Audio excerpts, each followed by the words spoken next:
정부의 이사 공급 대책이 조금씩 속도를 내는 분위기입니다. 이번엔 서울과 인천의 역세권이 주택 공급 후보지로 선정됐습니다.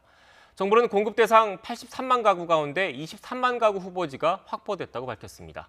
자세한 내용은 취재기자 연결해서 알아보겠습니다. 조태현 기자. 네, 경대호입니다. 네, 지난 3차 도심 공공주택 복합사 후보지 발표에선 수도권은 없었지 않습니까? 그런데 이번에는 수도권이 포함됐다면서요?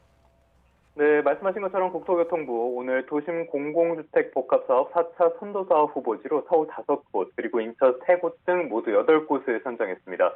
구체적인 장소를 보면 일단 서울은 모두 중랑구에 속한 곳입니다.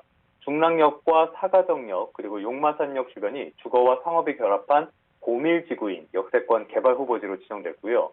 면목동의 용마터널 그리고 상봉터미널 주변은 주택을 집중적으로 공급하는 저층 주거지로 선정됐습니다.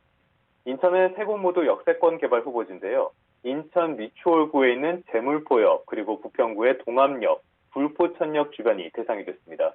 이렇게 8곳에서 공급되는 물량은 11,600가구인데요.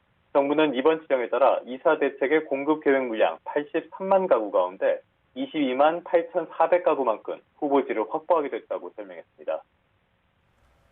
네, 조태현 기자. 그런데 일각에선 이사 대책 추진이 지지부진하다 이런 우려도 제기하고 있는데 여기에 대해서 정부는 어떤 입장입니까? 네, 이 지지부진하다는 우려가 나오는 배경은 가장 크게는 이사 대책을 뒷받침할 법안에 국회 처리가 지연되고 있다는 점을 꼽을 수 있겠습니다. 오늘과 같은 선도사업 후보지 발표 그리고 주민동의 같은 수렴은 진행할 수 있지만요. 예정지구 그리고 최종지구를 지정하기 위해서는 반드시 법적 근거가 필요하기 때문입니다. 또 현금 청산과 같이 정부가 제공하기로 한 여러 보상책 역시 법적인 근거가 있어야 합니다. 다만 정부는 다소 지연될 수는 있어도 전체적인 사업 추진에는 문제가 없다는 입장입니다. 그 근거로는 도심 공공주택 복합사업이 주민들에게 높은 호응을 받고 있다는 점을 들었는데요. 앞서 발표한 1차에서 3차까지 후보지 38곳 가운데 절반에 조금 못 미치는 12곳이 10%의 주민 동의를 확보했다고 강조했습니다. 이 10% 동의는 예정지구 지정 요건인데요. 은평구의 중산 4구역과 수색 14구역은 본지구 지정 요건인 3분의 2의 동의를 확보한 상태라고 설명하게 되어 있습니다. 물량 확보도 원활하다고 강조했습니다.